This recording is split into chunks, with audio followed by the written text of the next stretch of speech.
Welcome, folks, to join Jennifer for zip code 85282 for the individual. Uh-oh.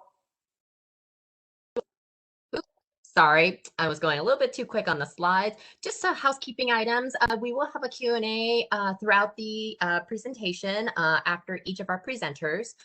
Please utilize the Q&A feature that is on your mobile device or in your computer to ask the questions. If you don't see that feature on your mobile device, you can always feel free to email me. My email address is alex_chin@tempe.gov. I will do my best to be monitoring my emails if questions come in that way. Without further ado, let me pass it on to Councilmember Adams.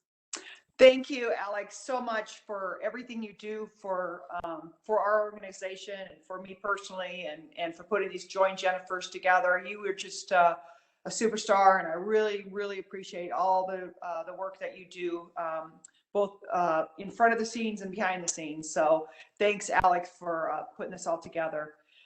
Tonight, I'm really excited about this Join Jennifer, and this is 85282. And just for everyone's information, you can always join in no matter what zip code we have going on to get into to Join Jennifer.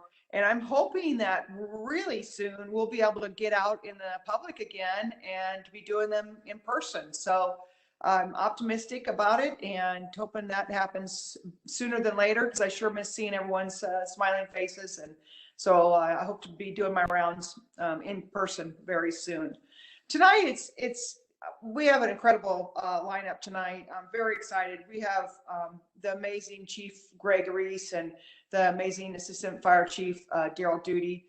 They're going to talk about some fire station updates, and they just have done an amazing job this year through everything. And so I wanted to get people familiar with the fire stations updates. And then we also have Julian and Alyssa. They're going to talk about park projects that are coming up in 85282, which will be really helpful for those of you that are interested in your parks. And then we'll have an open, I'll do my top 10 for 85282, and then we'll have open Q&A. So without further ado, I will, and I have one announcement.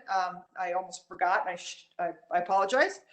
We have new council committees, and Councilmember Lauren Kuby and I are co-chairing the Sustainability and Livable Community Committee. Our committee is focusing on citywide tree and shade canopies, GHG emissions, carbon neutrality and in municipal operations, pavement quality of landscape maintenance along our streets and sidewalks.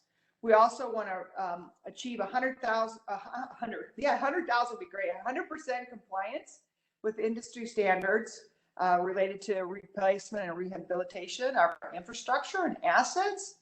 And we would like to meet or exceed our Safe Drinking Water Act standard for water quality, which is so important for us.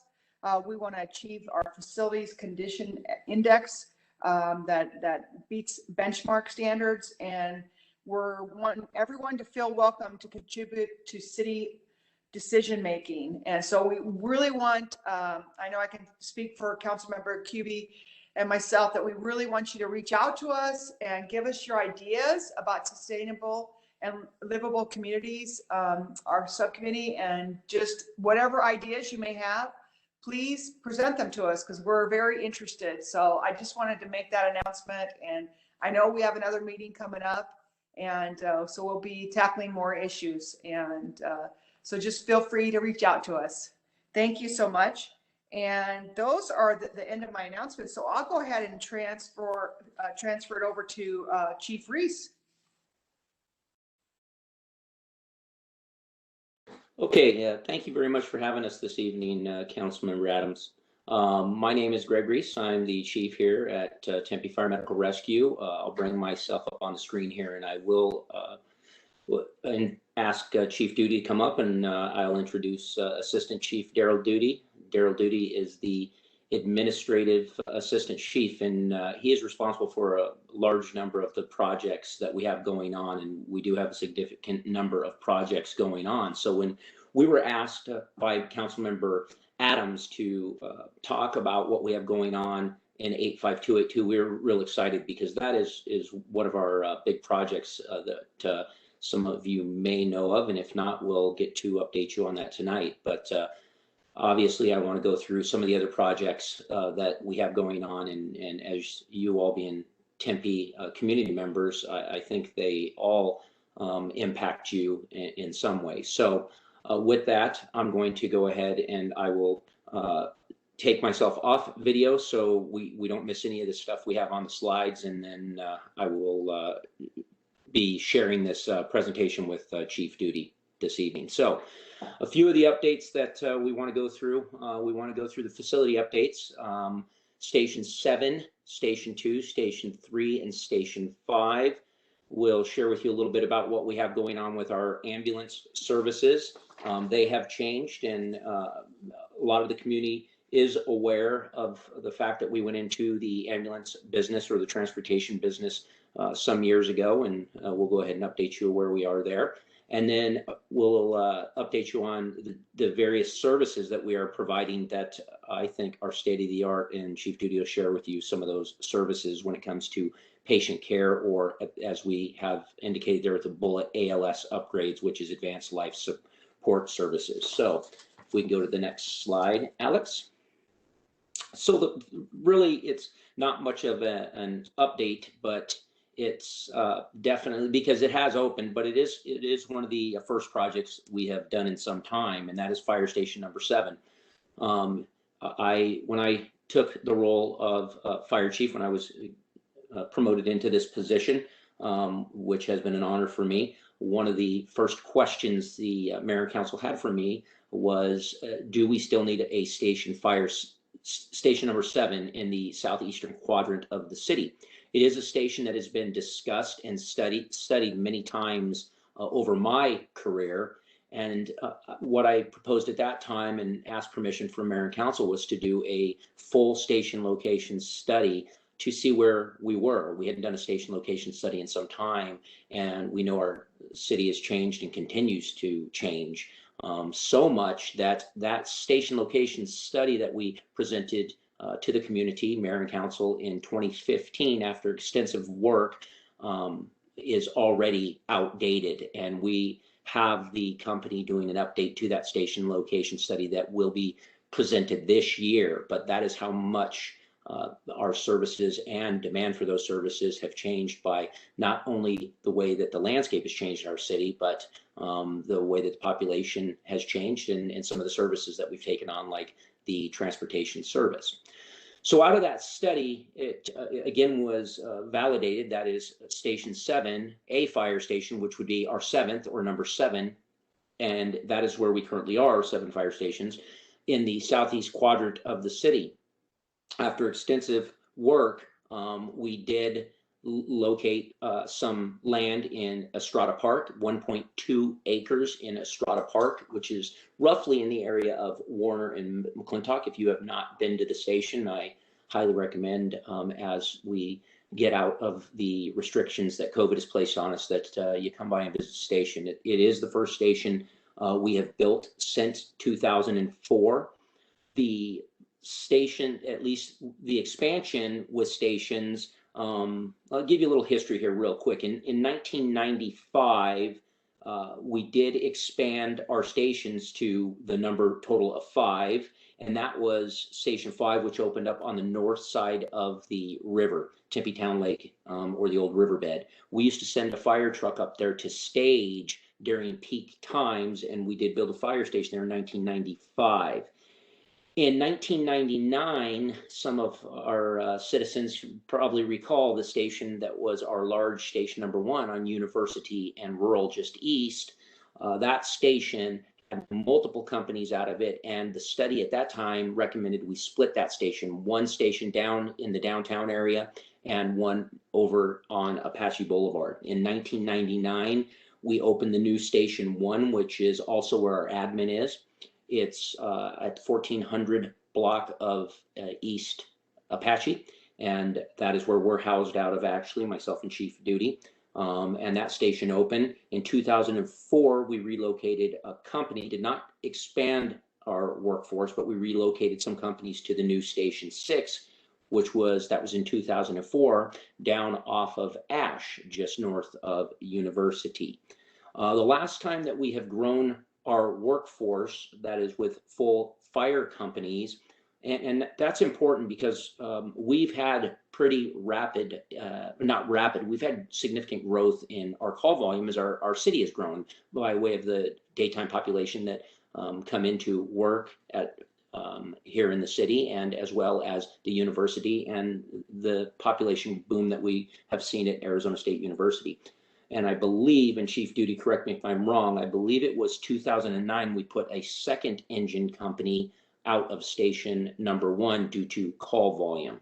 And if I'm not right there, I believe it was 2009. Is that correct, Chief Duty? That's correct. Okay, and that was 2009. So that was the last of our growth up until station number 7. And as you can see on the slides here, we put as much sustainability options as we could into this project, trying to be as sustainable as we possibly could. It is an 11,000 square foot facility. It has 3 bays.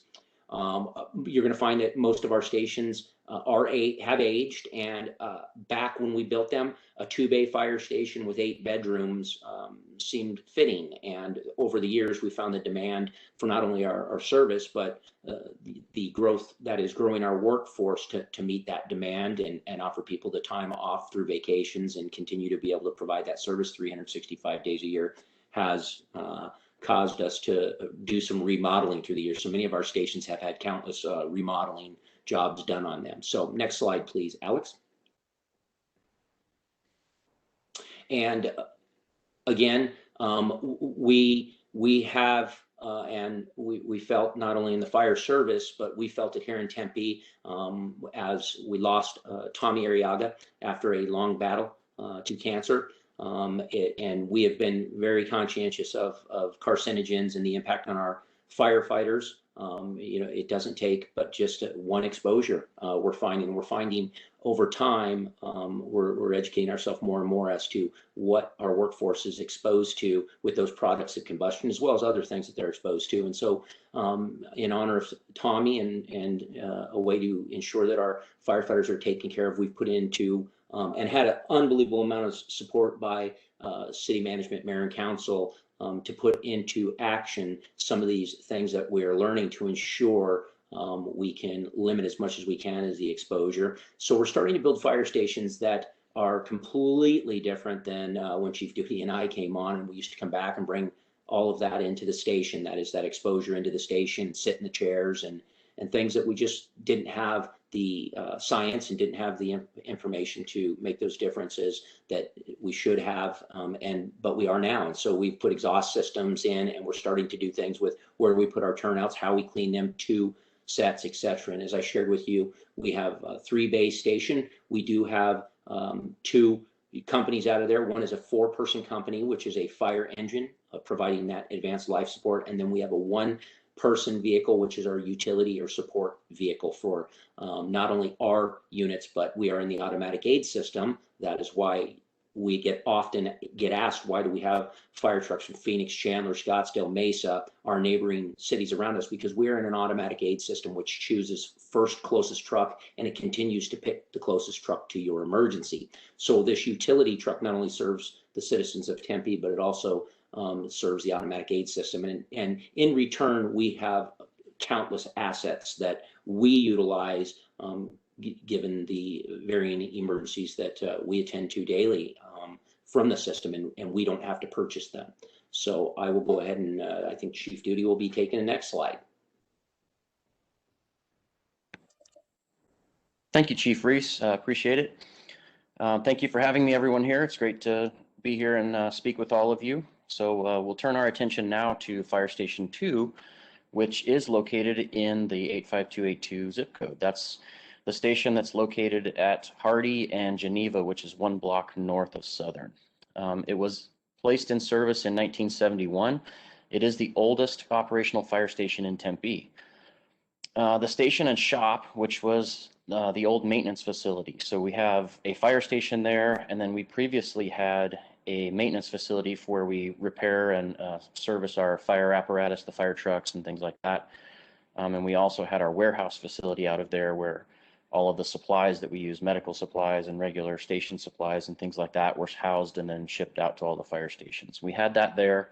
And then we opened the support services facility that's off of Clark Drive. I believe that was in 2011. And then the shop and the fire station occupy a total of 2 acres on the northeast corner of Hardy and Geneva. There have been 2 significant remodeling and expansions since the opening of this station in 1971. And it has 2 bays. So you can see in the picture there, those 2 white garage doors, those are the 2 apparatus bays. And if you notice those, the roof is very low on them. The apparatus bays are much shorter than a modern fire station. And so this fire station, the apparatus bays really they dictate the kind of apparatus we can place there, the kind of resources that we can have there that could respond to calls. In addition to that, it's an older station, and as Chief Reese alluded to, it really was the importance of, so this fire station has really no barrier between where we park our apparatus and where we store our. A lot of those kind of contaminants are able to get into the fire station. We've done some things that mitigate it for the meantime, as best, but it's just not, it doesn't meet modern safety protocols, if we were upgrading the station like we need to. This station houses 1 engine company, and on that engine company there are hazardous materials technicians that respond. They respond in Tempe, and they also respond all over the valley as part of the automatic aid system. It's a fairly busy company. They do respond to a lot of hazardous materials calls. We have an ambulance in that area. There is a hazardous materials support unit that's out of that station as well. They respond in the engine or the fire truck, and then they also take a support vehicle with them. And then on top of that, we have 1 low acuity vehicle. There were originally 2 engine companies out of this station. When we opened Fire Station 7, one of those companies, Engine 277, moved from this station down to the new station in Station 7's area. So that low acuity vehicle is a 2-person vehicle. There's a captain paramedic, and then there's a EMT firefighter on that truck. And they respond to a lot of the EMS calls. So if the fire truck is out, the 4-person company is out on another call, they're able to backfill that area and respond to calls. It's also an efficient model because they respond to a lot of the basic life support calls that are, it would be more like, a fall injury or something like that, or somebody hurt themselves in sort of a minor way. Something that still kind of warrants a 911 call, but it's not like as serious as a heart attack or a gunshot wound or something like that would require 2 paramedics and 2 EMTs and things like that. So we found it to be a pretty efficient model. It's a great way to maintain staffing in that station, and they respond to quite a few calls in the 85282 area. So we have, through our station location study and through the increase in call volume that Chief Reese did a great job of explaining, we've come to realize that we need to expand this station. And we also, to bring it up to modern safety protocols, we would need to do quite an extensive renovation. And so a plan was put together, and we're going to rebuild this station basically in fiscal year 21-22. Next slide, please, Alex. All right, so the first bullet there, you can see the Station 2 study that we did with our company that did the station location study.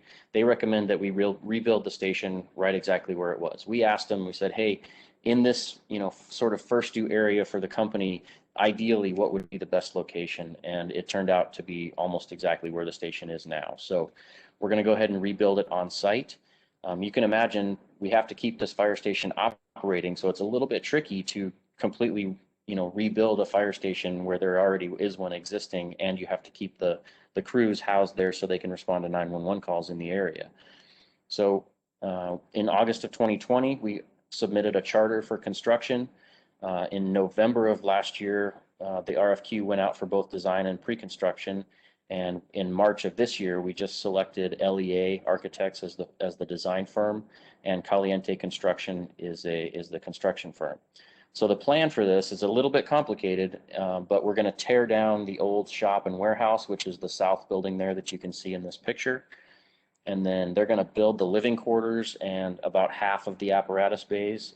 And then the crews will move from the fire station into the new fire station. And then they're going to tear down the old fire station and finish the bays and some of the other facility that's on the other side, the north side of the new bays.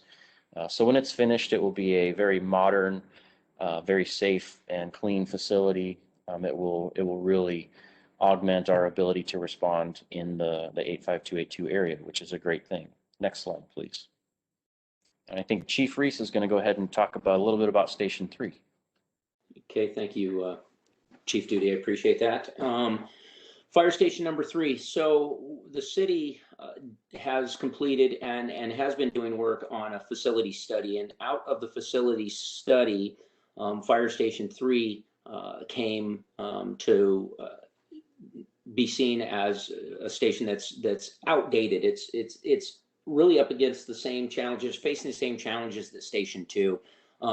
The station was opened in 1975 and remodeled extensive remodel in 1989. And through the years, this is a station I spent a great deal of my career at. Through the years, there's been quite a bit of work done on everything from remodeling to asbestos abatements and so many different things to obviously change as our workforce changed and meet those needs. The last big project that was done on it was just completed, and there was concrete placed at both the back apron and the front apron where the apparatus drive out. They're extremely heavy apparatus. This station here, as you can see from the back of the picture, or from this is the rear of the station, and I'm sorry for our audience. This is station number 3, sits at Baseline and McClintock, just south of the car lot there on the west side of the road. It's been there obviously since 1975, so I'm sure you have driven past it many times. But it really has 2 bays that we can operate out of. That is, the large trucks can drive through the rear and go out through the front. We back another vehicle in, a smaller support vehicle backs in the middle bay. And where this has limited us, and the reason we have that smaller vehicle is so we do not have to drive the large ladder truck to all of the emergency medical calls. The ladder truck is dispatched to the fire calls and to some of our major medical events, car wrecks, heavy rescue type events. That's when they would take that large truck. In a way to just get the most life out of that truck and limit the wear and tear on it, we go to a larger response vehicle that you may have seen running around town, and that is able to back in there. But again, we're limited on what we could put in that station. And as we expand, we'll talk a little bit about as we expand our transportation business, the transportation model, we are limited on bedrooms once again and the bays to park the ambulances. So through the city's facility study, Fire Station 3 is identified here in the next couple of years. I believe it is 2024, 25 that we start design. Again, am I correct with that, Chief Duty? Is it 24, 25? 23, 24 we start design. Correct. Fiscal year 24 and then construction the next year. So that station. Now, again, the question has been asked, will Fire Station number 3 be rebuilt on site? Will we go through the same exercise that we're going through with station number 2? We don't know. This is another question that will be answered by the fire station location study update. And the reason we're updating is not only has our community changed, but the automatic aid system changes, and departments make decisions to build fire stations in different locations. We added Station 7 down to the southeastern quadrant of the city, which has changed Fire Station number 3's response area, as well as Mesa built a fire station a little closer to one of our areas in the city that does have a high demand. So we will have more information about where that station should be, or at least where it's recommended to be rebuilt I don't anticipate the recommendation will be much different than Station 2's. And Station 2 was, as Chief Duty indicated, it was so close that we were, it would be crazy to not just put it back in the same location that it is. Station 3, we may find the same thing, but we'll wait for the study to come out to reveal that. I'll go ahead and turn the next slide over if you want to go to the next slide, Alex, to Chief Duty. Thanks, Chief Reese. All right, so we can talk a little bit about Station 5. That's the station that's up north. It's on Curry, just west of Scottsdale Road. Chief Reese talked a little bit about it before, when it opened, because we used to stage a fire company up here. We'd send them up here just in case so they could run calls and be closer in the area, and then we ended up opening the fire station. In 2021, we have an expansion that's approved to be completed in 2 different phases. And phase number 1 is to convert some existing computer area into 2 additional bedrooms. And the reason we're going to do that is because this is an expansion of our ambulance service. So we're going to go ahead and put Medic 275 in service at this fire station. But in order to do that, we have to add 2 bedrooms, 2 dorms, because there's nowhere for those folks to live and put their stuff and get sleep when they can at night. There are 4 bedrooms currently at that station. We have to add 2 more for the paramedic crew of Medic 275. That crew will go in service as soon as the renovations are complete on that. So in the phase that we are right now, phase 1, plans have been submitted to the city. We're ready for permitting, and then we should begin construction here in the next few months. And once that finished, that ambulance will go in service, which will be a big milestone for us. Phase 2 is going to be a larger remodel of the station. It's going to, you can imagine a fire station that was built for 4 people and one fire truck to live out of there. The kitchen needs a little bit of expansion. Some of the living space needs a little bit more room. There's not enough space for everyone to even eat dinner all together there. So we're going to be expanding those spaces, and you can actually see where the expansion will be. It's kind of neat where that mesquite tree is. And those 2 little windows, they're going to bring the station that's further south. So you're looking northwest at the station. You're looking at the southwest corner here. They're going to build further to the south there where all that grass is. So that's kind of neat. You can see that. So it'll have an enlarged kitchen space. The captain, who's the supervisor for that entire shift at that station, they'll have their own separate office. Right now, the captain's office is in their bedroom, which is not ideal. And then the expanded kitchen space, we'll also be doing some ADA enhancements for the front drive, some parking space issues, and then access into the building. And then there'll be an update to the public facing the lobby area. And then there's a restroom there that we'll do some ADA expansion into enhancements because they'll just update it. So that's kind of the update to Fire Station 5. We can go to the next slide, Alex. And then Chief Reese is going to cover this. Okay. Okay, we'll close out the station update here. Julian and his team are having a heart attack because obviously we couldn't do this without the other departments in the city. But again, as I shared with you, we have not built buildings other than as Chief Duty indicated as well. I forgot our support services building was in 2011, but we are already looking at Station 8, which we have a commitment for Station 8 through the development deal that ASU is going through with the Novus property up there. I believe it's still called the Novus property. If it's not, I apologize. But it's the land where the old Karsten golf course is. We do have a fire station that will go in there in the future, and then we are talking about the northwestern quadrant of the city in the future. And what are we basing that on? It's again based on data, looking back at what we've done trending in the past and what we're doing in the future. Early update to our updated station location study. We ran approximately 27,000 calls in the city. Our crews ran 27,000 calls last year. By 2040, we will have 40,000 calls in the city of Tempe for service. So you can imagine it's a full-time job for us to stay up with this. One of the other services that we took on was the transportation service, and for just time purposes, I'll run through this quickly. We had always used a third party through contract, a contracted provider. The transportation service had been a little challenging for us. We put together a team to look at us going into the business, and the reason I say challenging is because ambulance businesses were purchased, and we saw ambulance business filing bankruptcy, etc., and it just was a concern. But to be able to provide that service to our community, we had to obtain what is called a certificate of necessity.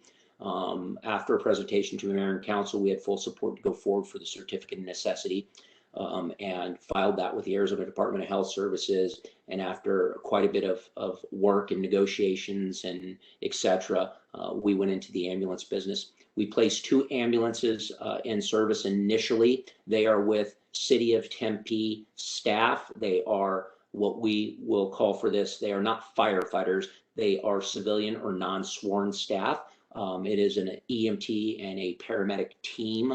They live in the firehouses. They are supervised by the supervisor that is already in place in the fire station. And they not only, as I said, live closely with those crews, but they attend to all of the emergencies with them. So it is truly a team effort. And we have been extremely successful with that business. We added 2 more in 2019, and we have the additional 2 coming. And I envision in long haul, we'll find ourselves, just due to demand, placing more units in service. So we do have plans to get the other 2 in service, as was presented, Station 5. And then Station 3, we will place the ambulance in there once a decision is made on the rebuild, but we do have the ability to place it down in Station 7 in the southeast quadrant. We have studied its ability to respond into not only Station 3's response area, but the rest of the city, and we feel confident that we will be able to do that. Next slide, Alex. All right, so we'll finish up here, and we'll talk about some advanced life support upgrades. Advanced life support is typically what you would think of when you think of a paramedic. So that's a skill where, you know, starting IVs and giving medications and defibrillation and those kinds of things. So a little bit of background. In the city of Tempe, emergency medical services is delivered by 8 ALS engine companies that are spread throughout the cities in our 7 stations. We have 2 ALS ladder truck companies located at Station 6 and Station 3. We have all ALS companies that are staffed with at least 2 state certified paramedics, and then we have 2 EMTs. In 2020, we had a low acuity unit that I discussed earlier. I talked to you about that out of Station 2. That's the 2-person unit that runs the lower acuity calls. That has 1 paramedic and 1 EMT on it. So all of the fire apparatus that you see in the city, every one of them has at least 2 paramedics on them. That way they can handle basically any medical call that comes in, and we don't have to duplicate services by calling for another unit. In 2020, we were very fortunate. We were able to purchase a Lucas device. These are machines that do chest compressions. So they're automated. There's some studies out there that show that they have good ability to do constant chest compressions. And we have a lot of studies that show at this point that consistent and really good chest compressions increases survival rates from cardiac arrest significantly. So we did use some funds during 2020. We purchased Lucas devices, and we placed them on all of our ambulances, and we have them on the low acuity unit too. And we did that because obviously if somebody's in cardiac arrest, they're going to get an ambulance on the call. And so one of those devices will be showing up to the call, and then they can place it on the patient and begin using that. We also put one on the low acuity unit because there are 2 people on that truck instead of 4. A 4-person unit, you know, you can trade out people that do chest compressions. If you can imagine doing compressions on somebody for a long period of time, it tires you out pretty quickly. And we have kind of a rule here that says you should trade out people that are doing chest compressions every 2 minutes. And so with only 2 people, that doesn't get you very far. So we decided to put it on there so that they can place the Lucas device on and get those really high quality chest compressions and improve the survivability chances of that patient. And then they always get backed up by a 4-person company and then an ambulance on top of that too. So just in the meantime, if they happen to show up first on a cardiac arrest, they have the ability to do those quality chest compressions. Also 2021, this year, it's actually this week, yesterday was the very first day of this. This is pretty exciting in our world. We initiated the CARES protocols, which is the Central Arizona Regional EMS Guidelines. And what that is every EMS agency, whether it's a fire department, a private ambulance company, or something like that, anything along those lines that employs EMTs and paramedics, they have what's called a medical director.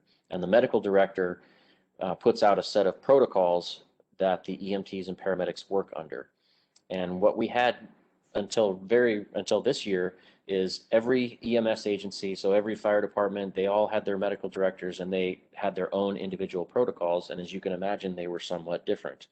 Well, working in the automatic aid system, it's a much better system now where we have the Central Arizona Regional Guidelines where we all work under the same guidelines. So we're all giving exactly the same medications under the same circumstances. We all have the same training and we all have the same mindset when we go to provide our service. So it's really a good step in the right direction of making sure that we are on the same page with all of our response partners.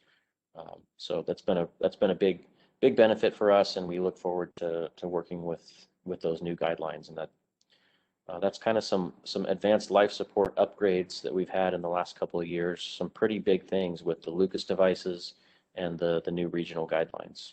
And I think that's all I have, Chief.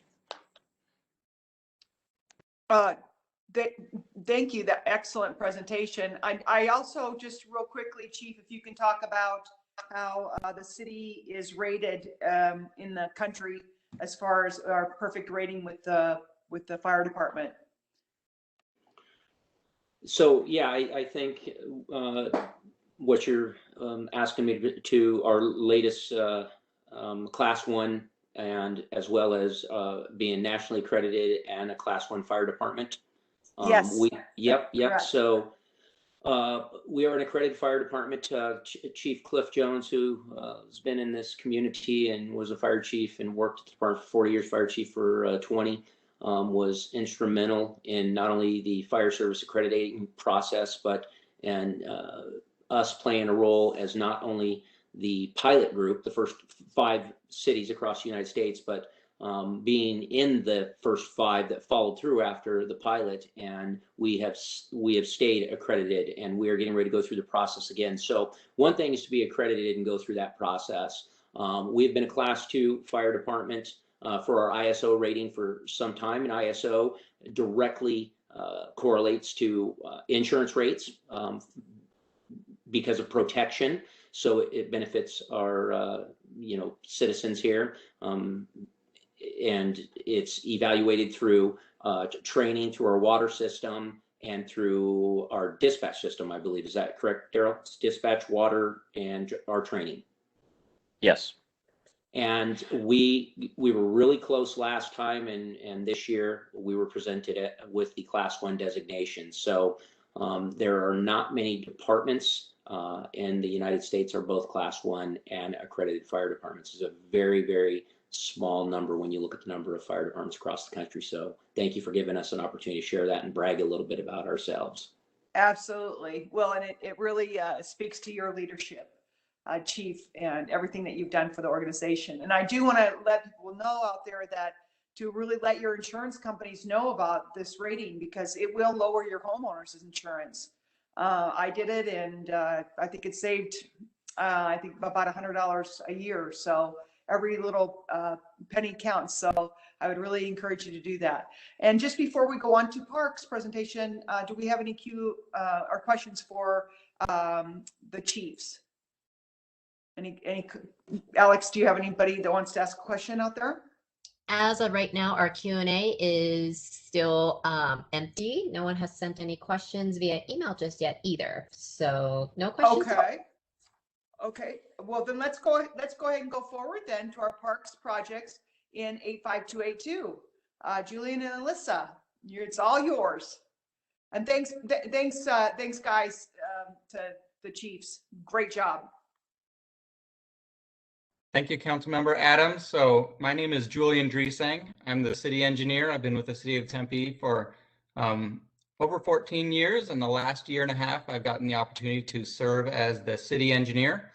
Our division oversees all the capital improvement construction projects. So we go through the planning stage, design, and then we get to construct them. So it was fun to see some of those police projects that, or fire projects rather, sorry, that were just presented because we had a hand in building those, and then the future ones we're excited about designing and building those as well. And so on top of that, we also do projects for the police department. We do parks projects. We do water treatment plants. We help with streets projects. So any of the infrastructure that that is built in the city of Tempe, your engineering team has a hand in. And so we're really excited to be able to share about some parks projects that are happening in the 85282 zip code. And we're going to begin by Alyssa Sequeiros is going to talk about a recently constructed project at Petersen Park.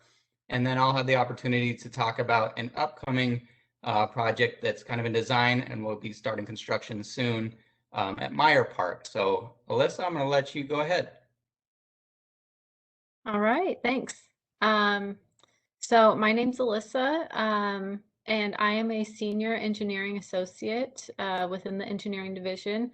The group that I work in is responsible for carrying out the construction phase of all capital improvement projects in the city. So like Julian said, at any time we could have a water line project, a paving project, or a park project. So I'm here to talk to you guys about Petersen Park. It's a project we started towards the second half of 2020. And then we wrapped it up in January 2021. So before I get started talking about some of the things we accomplished during the construction phase, I just thought it would be helpful to share a little bit about kind of how a project becomes a CIP project, in this case, a park project. What's highlighted in navy blue here, we'll call phase 1. And that's where our parks group does a lot of public outreach with the neighborhoods and residents. They do surveys, in-person meetings, all trying to gauge what the residents want out of a newly renovated park. So from that outreach, they are able to get a good idea of what people want to see in the park project. Then once they have that, it moves into what we'll call phase 2, and that's the teal highlighted section here on the timeline. And we'll call that the design phase. We have a design project manager. In this case, it was Nazreen, and she kind of acts as the liaison between our parks group, Aaron and Craig, who are on the call now, and all the parks stakeholders. And she works with them and then also works with the design consultant who actually produces the plan set and comes up with a design for the park. It's kind of a long process because obviously they want to make sure that what we end up with at 100% design is exactly what the residents are going to want and, you know, what makes sense for the specific park. Also during that process, once we've gotten to 100% design and we're confident with the design of the park, then if it's required, then we have to submit the plan set to the city's community development department for building permits. And in this case, it was required because we did add new site lighting and also a ramada. So those are two things that trigger that action because those require building inspections once we get into the design phase.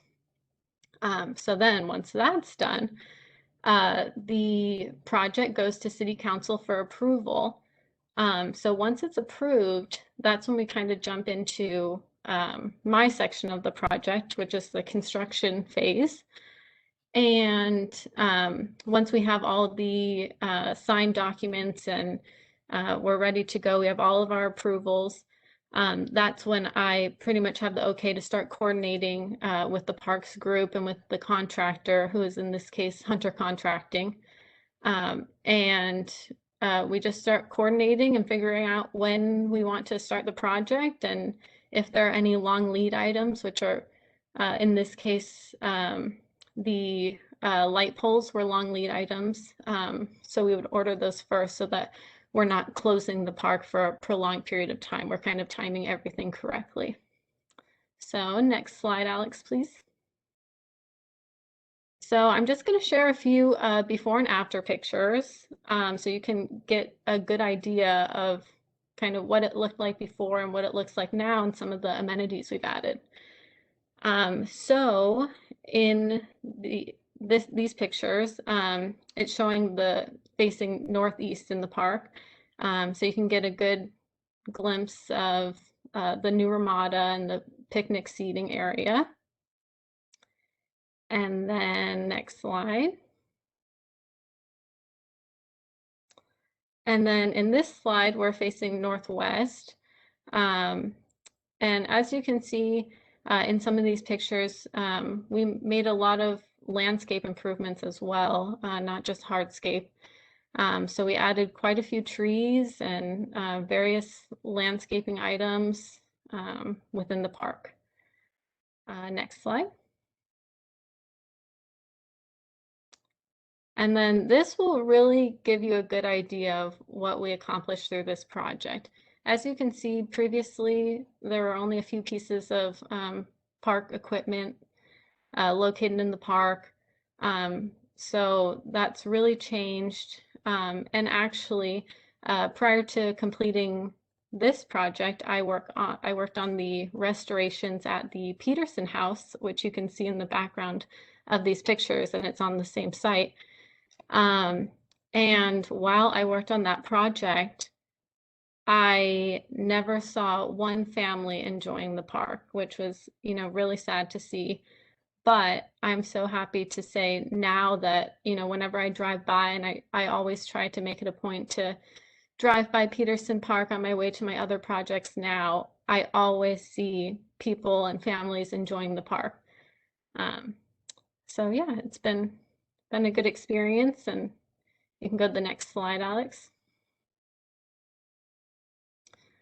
So I'm going to share just a few highlights of Petersen Park now. So through that outreach that our parks group did, they found that one of the deterrents for people not wanting to come to Petersen Park was that it just wasn't accessible. So as you can see in the first picture, we added 2 new ADA compliant parking spaces with a new ramp. And then we also added new accessible sidewalk pathways and lighting throughout the entire park. So you can get from one end to the other on a sidewalk. So that's really helpful. Next slide. And then, like you saw before, we have a new picnic Ramada. And then we also have a new farm-themed playground that I've seen many people enjoy. You can't really see it in this picture, just the head, but there's a nice cow located on the playground.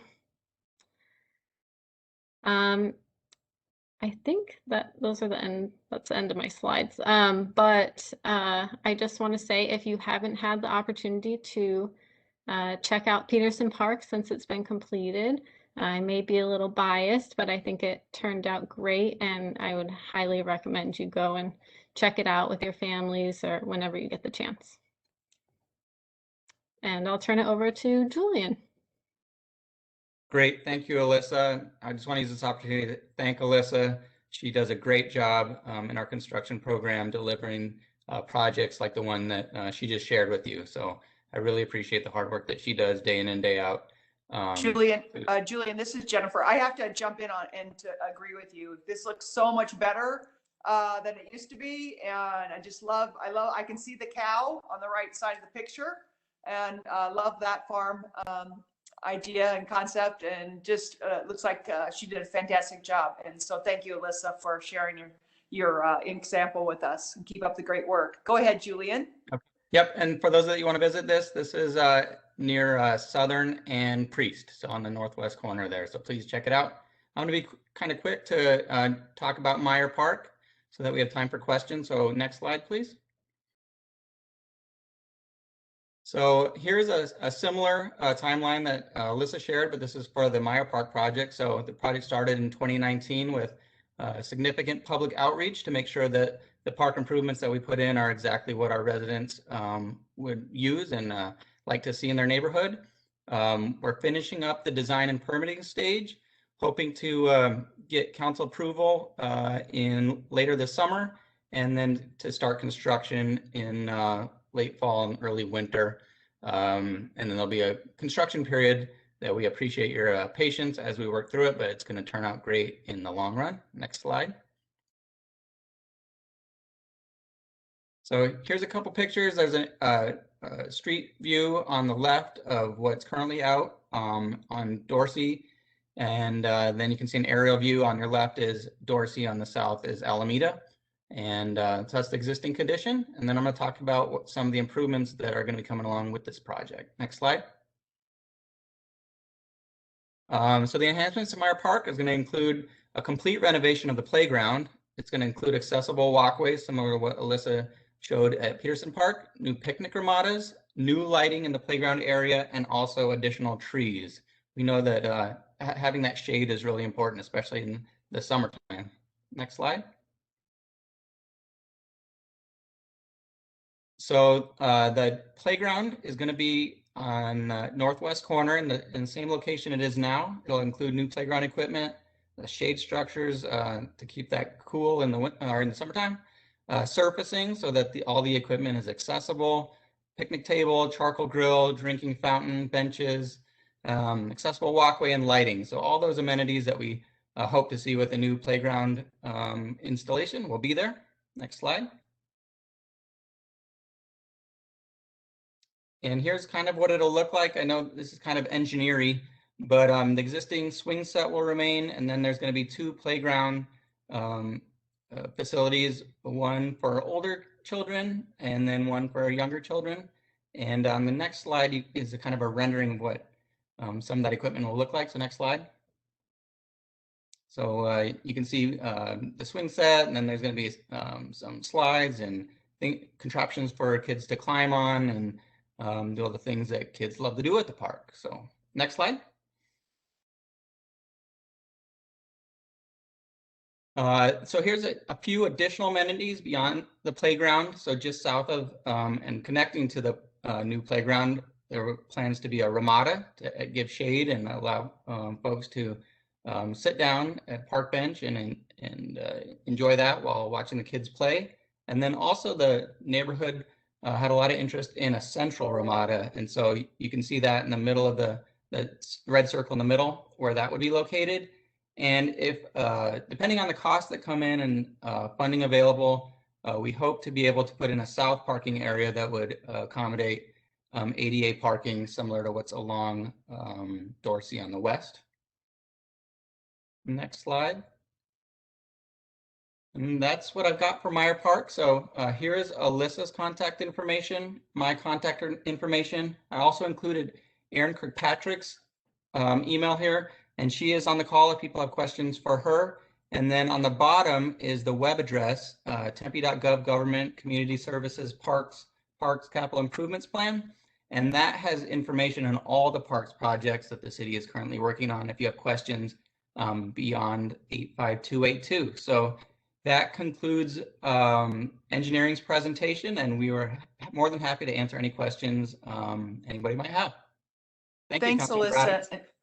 Yes, thanks, Alyssa and Julian. Excellent presentation.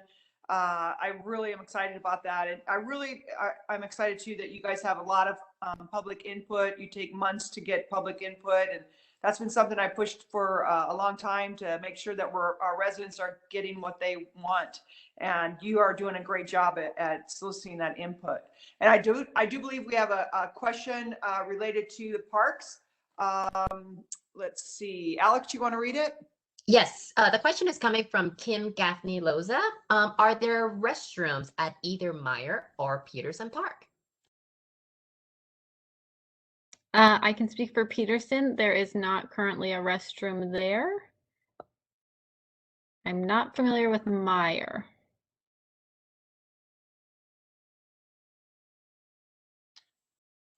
Julian, do you know? You know, I am not sure. Aaron, would you know that? Sure. This is Erin Kirkpatrick. I'm the Capital Improvement Project Coordinator for Tempe Parks. And we do not have a restroom currently at Meyer either. Both of these are considered neighborhood parks. Okay, thank you. And then I know we had another question, it looks like, from Bonnie. Is the park ranger program implemented in any of those parks?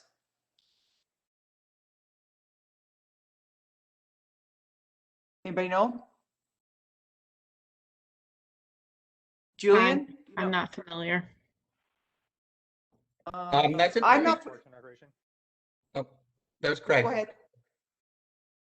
Yeah, I'm not familiar that there's any specific the G4S team works specifically within Meyer Park or Petersen Park currently. But if there's an issue certainly that requires police attention, then we certainly would encourage anybody to reach out based on its severity to non-emergency or the 911 number. Sure, but if there are issues, we certainly would love to hear about that and make sure that we can pass along to the police department. They certainly, with park security, are very flexible in how they're addressing issues. So we absolutely would love some concern specifically. Oh, thanks, Craig. I appreciate that. Jumping in there. Okay, any park related questions? I know that we had a question earlier from Daniel about speeding and things like that. And so I'm gonna have, that seems like a pretty complicated question, a good question though. So what I'm gonna do is have that addressed by our police department. So Alex, if you can get Daniel with one of our police officers to answer these very important questions, I would appreciate it. Certainly. Okay, very good. All right, so any other questions that I'm missing? There was one more quick question from Bonnie. She was asking which parks have rangers or in this particular case, G4S security. I don't know the answer to that question. We'll have to, I think, get with, I can't see anybody on this knowing, so we don't have any PD on this call. But what we can do, Bonnie, is find out the answer for you. So Alex, if you can do some research and get back to Bonnie about where the G4 are located, that'd be great. Certainly. Okay, very good. Any other questions that I'm missing? Let me take a quick glance at my emails really quick to see if anyone sent a question that way. Give me one moment. Okay, and I know we're tight on time, so I'm going to do a real quick top 10 list. But Alex, just want to make sure we're not missing anyone's questions before we move forward. Of course. No questions has been submitted to me directly via email. Okay, so I'll just do a quick rundown of my top 10 for 85282, and then some of these do relate to other places or throughout the city. So that's why I always encourage everyone to be on every Join Jennifer, so you keep up on what's happening in your community.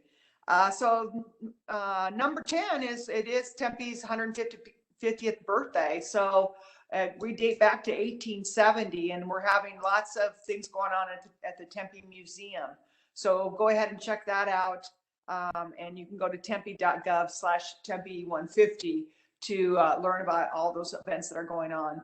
And then we're going to have a festival in November leading up to that. Number 9, we're seeking final input for our Tempe Community Center Complex Master Plan. So just like I talked about earlier we really want to get people's input before we make decisions to make sure we're doing what the residents and neighborhoods want. So this involves a large area. It's a Tempe Public Library, it's the museum, it's the Edna Vial Arts Center and Pyle Adult Recreation Center. So please submit your recommendations. They are going on now, May 3rd through the 17th. That's happening. So you can go to tempe.gov/forum to participate. So I really encourage you to participate in this. Number 8 is the Tempe North County Island annexation development. This is super exciting. I've been honored to have given the opportunity to lead this effort over the last 3 years. And we have annexed this section, the North County Island, part of it, 17 acres of it, And that's the first time since 1999 that we've done an annexation. The last one was Tempe Marketplace, I'm sure you're familiar with. These are going to be 4 to 5 story, very nice apartments, and really are going to really beautify North Tempe. So we're really excited about that. Number 7, we have a free Chromebooks and hotspots that for eligible students and residents 50 and above.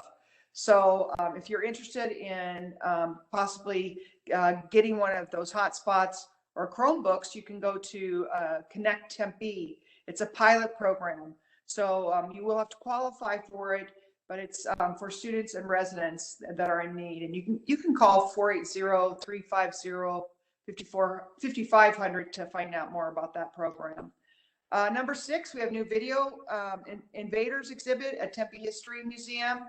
So if you're interested in gaming and those things, you can check that out. The hours are from 10 to 5 p.m. Tuesday through Friday. So go ahead and check that out. Number 5 is 2021 Solid Waste Survey. That's what study right now.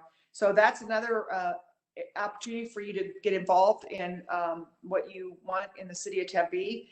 And it does close on May 8th, so that's coming up. So you can go to tempe.gov/forum to participate or to visit that website, I should say. And then you can go to tempe.gov/utility rate study to participate in the study itself. So, and that, like I said, that's due by May 8th. Number 4, tackling homelessness in Tempe. Recently, our council approved $450,000 to fund immediate need for our homeless population. And so we went from 10 hotel rooms to 45 hotel rooms. And that also includes homeless that have pets. So we're really excited about that. And we're also bringing G4S security service back to parks to help out. And also city staff is developing a more robust park security program with the police department and human services department. So I think that this is something that's really important. I pushed hard to get both those areas working together to help the homeless. Number 3, Maricopa County. Okay, so 85282, you have a 41.8% vaccination rate for the first vaccine, and the rest of Tempe has 40.3. So you are taking the lead on this for getting your vaccine. So great job on it. Keep up the good work. Make sure you get that second vaccine. And number 2, we do have vaccine appointments. 16 and above now can get your vaccines, and there's new appointments that are released every Friday. And you can also reach out to your pharmacies. Your local pharmacies are doing them. And if you want to ask questions of the county, you can call 1-844-542-8201 to find out more about that. I should say that's the Arizona Department of Health Services. And number 1, stay connected, stay informed, and stay healthy. The city of Tempe has been sending regular email updates about reopening, service changes, new programs, and support that are important in Tempe. So please stay up on that, because we are opening things up if things are changing. If you'd like to make sure you get these emails, sign up at email.tempe.gov/news. I've had a lot of people that have done that, and they're super excited because they really keep up on what's going on at the city. And happy Cinco de Mayo tomorrow. So I'm just a little bit ahead, but that's okay. I wanted to wish everybody happy Cinco de Mayo. And then you can always get a hold of me at Jennifer_Adams at tempe.gov, or my phone number is 480-350-8835. So lots of ways to get a hold of me. I really like it when I hear from the residents. So please reach out to me. And with that, I know that we're a little bit late, but I appreciate everyone's attention and participation tonight. And please spread the word to your neighbors and things to join me for my Join Jennifers. So thanks everyone, and have a great night. Thanks, Alex, for your help.